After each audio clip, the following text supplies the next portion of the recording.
There are several things in life that I wish there were classes for in high school. Financial education, how to run life. And one I've been thinking about a lot lately is I wish there was a class in high school about how to gracefully release old versions of yourself.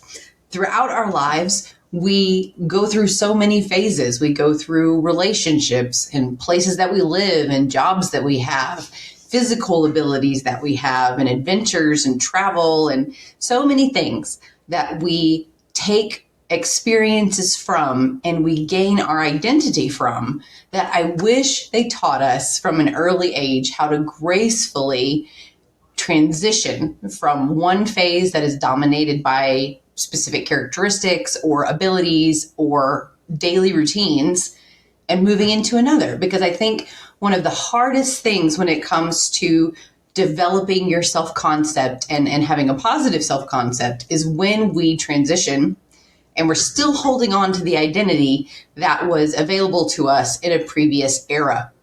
And we don't know how to spend time with our new selves in our new environments, in our new jobs, in our new physical capabilities. And I would love if there was a framework to help us with that. So that's what we're going to talk about today. My name is Rachel, and this is Designed Resilience, the corner of the internet where we talk about building daily habits and practices to help us have the resilience we need when things are amazing or when things are really difficult.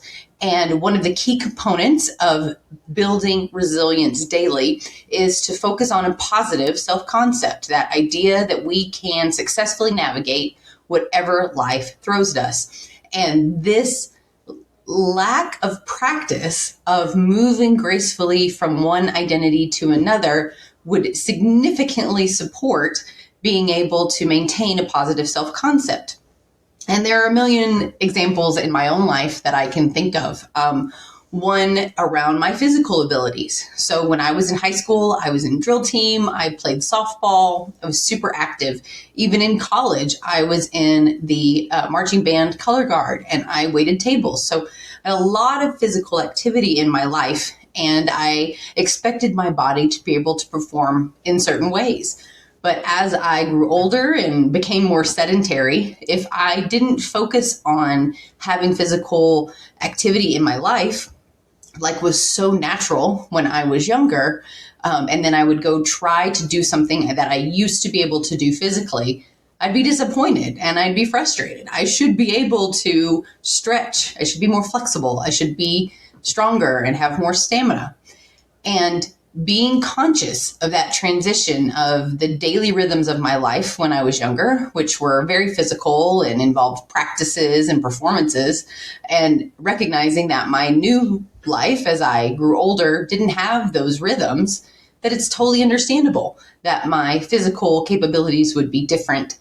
And coming to terms with that was difficult because I didn't have a framework for transitioning and honoring where I had been and where I was now. Another thing that I have experienced through my life, because my resume looks kind of like a choose your own adventure novel, is the responsibilities, the scope of work, the relationships, and all of those things that have come with different jobs in my life do not necessarily transfer when I change companies or change positions. And sometimes when I don't pause and close a chapter on the version of the identity that I had in a certain working area and pause and learn about what my identity needs to be within a new role, I can feel my ego kick up and I can expect to have certain doors open for me or expect to have certain interactions in a new role when I haven't taken the time to really understand what that situation is. Another thing I've seen is when people have served in the military. My husband is a veteran, and when he was transitioning out of military life and into civilian life, there were a lot of things that it was very natural to expect in ways of being and working that were not present in the civilian life, but had been very much a portion of the veteran experience and the active military service experience. And there's not a class that you can take. There's not a pathway to walk easily. It's a journey that we need to go on, and recognizing that it's an important journey as we move through life, even going from being single to married, or being not a parent to being a parent, that we will want to bring everything that was true about us before this change happened into our new experience. But we want to recognize with grace that not everything that was useful to us before will continue to be useful to us in this new era. And I personally have needed to build resilience differently in different phases of my life. One of the situations that kicked off this whole design resilience conversation was when I had unexpectedly lost a job. And it took me longer to get a new job than it ever had before in my life. And so I had plenty of time to think about who I am now, what makes me valuable and interesting, and how do I define myself in that period of unemployment when previously my job had been so much of the way that I thought about myself, ordered my days, and the conversations that I had. And so I don't have an answer. I wish I did. But some things I've learned as I have moved states and done different jobs and gone from being single to married, and, owned pets and having different doggos in my pack and things like that, is that it's an important thing to do. That a lot of my personal frustration as I have moved through phases of my life has been because I was putting assumptions and expectations on my current situation that were applicable to previous identities and previous situations.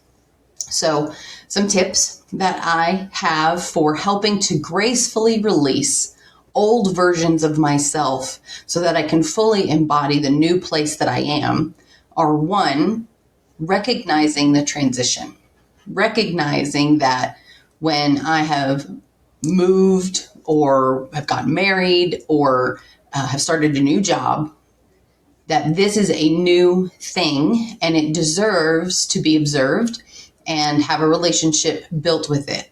So while I may start using the routines and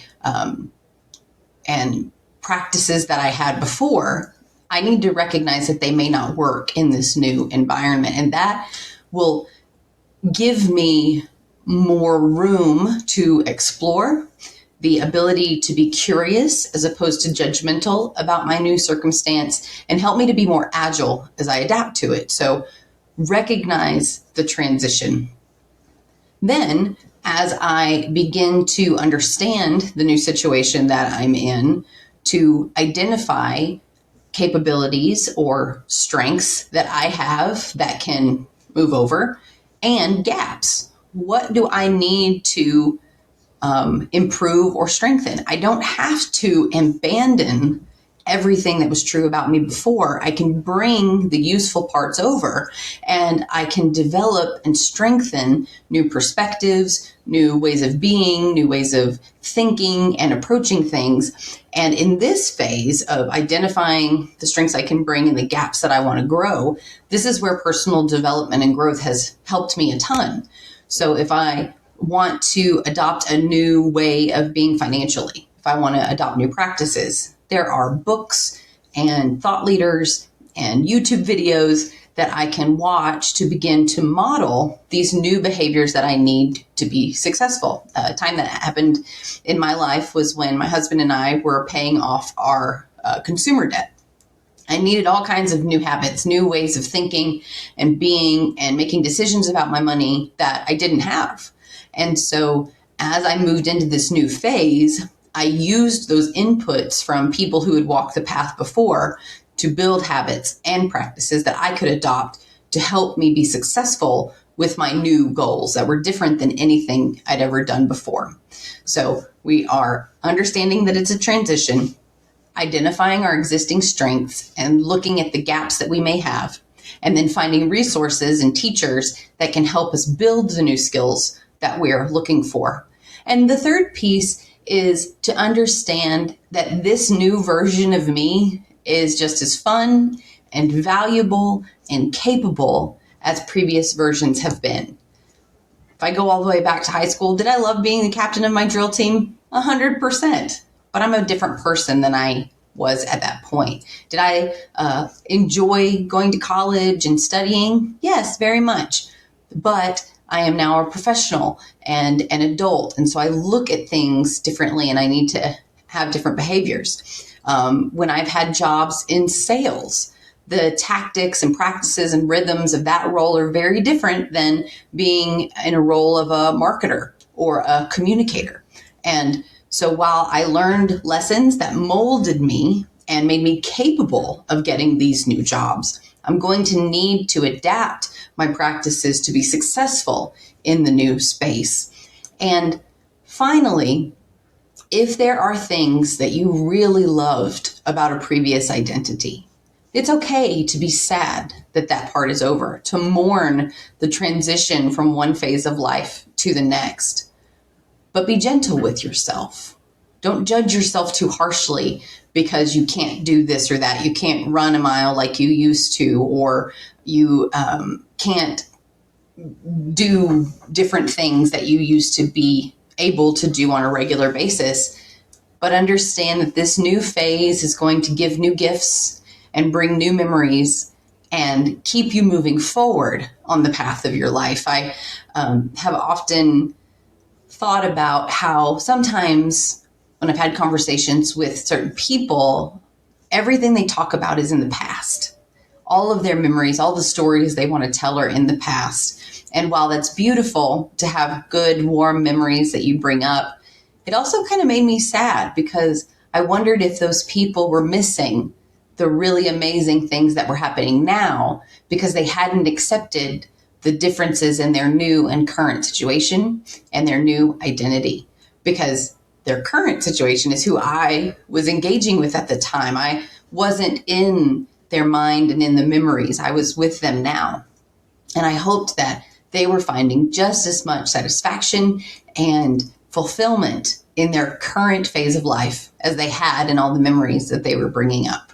So I've just been thinking about this a lot and really wanting to get the most out of life, to be resilient in each phase of life by learning how to gracefully love and be grateful for previous versions of me, but also mindfully grow and get the most out of the current state.